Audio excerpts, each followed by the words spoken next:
ओम हनुमंते नमः। मैं आचार्य राजकुमार मिश्र, आपका ज्योतिषीय सलाहकार एवं मार्गदर्शक, पुनः उपस्थित हूँ आपके अपने इस चैनल लाइव विद एस्ट्रो गुरुजी में। आज हम आपसे बात करने जा रहे हैं, कुंडली मिलान के समय में गढ़ देखा जाता है। ये गढ़ है क्या? गढ़ माने क्या? गढ़ का संबंध व्यक्ति के स्वभाव से होता है, उसके प्रकृति से होता है। हमारी जन्म के समय में जो कुंडली बनती है उसमें 3 प्रकार के गढ़ होते हैं। कुछ जातक देवगढ़ में आते हैं, कुछ मनुष्य गढ़ में आते हैं और कुछ राक्षस गढ़ में आते हैं। अब हम यहाँ पर आपसे चर्चा करेंगे कि देवगढ़ के लोग कैसे होते हैं, मनुष्य गढ़ के लोग कैसे होते हैं और राक्षस गढ़ के लोग कैसे होते हैं। तो सबसे पहले आता है देवगढ़।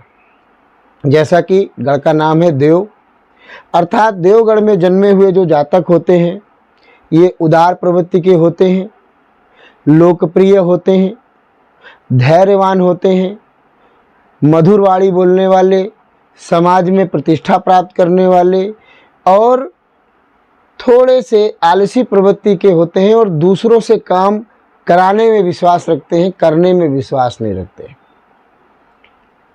ऐसे लोग प्रायः समाज में नेतृत्वकर्ता बनते हैं या बनने का प्रयास करते हैं और वे समाज को दिशा देने में सहयोगी होते हैं। दूसरा आता है मनुष्य गढ़। जैसा कि गढ़ का नाम है मनुष्य यानी सामान्य व्यक्ति। मनुष्य गढ़ में पैदा हुआ व्यक्ति चतुर होता है, स्वाभिमानी होता है, अपने कार्य में लगनशीलता रखने वाला होता है और अपने कार्यों के द्वारा समाज में पद प्रतिष्ठा प्राप्त करने के लिए हमेशा संघर्षरत रहता है। किंतु कभी कभी वह विचलित भी हो जाता है, उसका धैर्य जवाब देता है, कभी कभी वो कठोरता को भी अपना लेता है। किंतु मनुष्य गढ़ में उत्पन्न हुआ जातक कुंडली के बाकी योगों के अनुसार, अपने कर्म के अनुसार अपने जीवन को सुदृढ़ और सफल बनाने के लिए सदैव तत्पर रहता है। अब आता है राक्षस गढ़। जैसा कि गढ़ का नाम ही है राक्षस।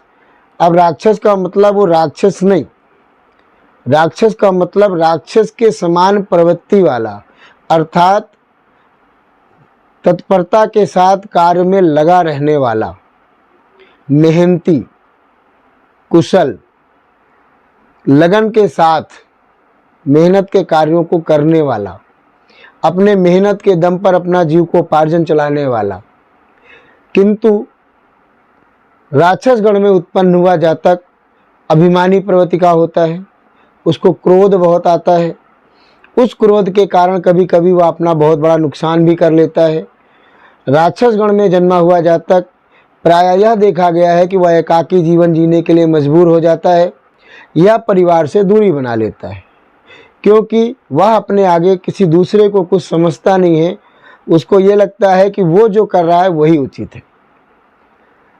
चूँकि उनमें साहस अदम्य होता है, इसलिए वह अपने मेहनत से अपने कार्यों को करने में सक्षम भी होते हैं। किंतु कभी कभी वह गलत आचरणों की ओर भी बढ़ जाते हैं। उनकी वाणी में कर्कशता या वाणी में उनकी कटुता होती है, जिसके कारण में समाज में बहुत अधिक घुल मिल नहीं पाते। तो आज हमने आपसे कुंडली में जो हमारे गुण मिलाए जाते हैं उनमें एक क्रम गढ़ का होता है, उसके बारे में आपसे चर्चा की। शेष अगले वीडियो में पुनः मिलूँगा। तब तक के लिए खुश रहिए, प्रसन्न रहिए। जय माँ भारती।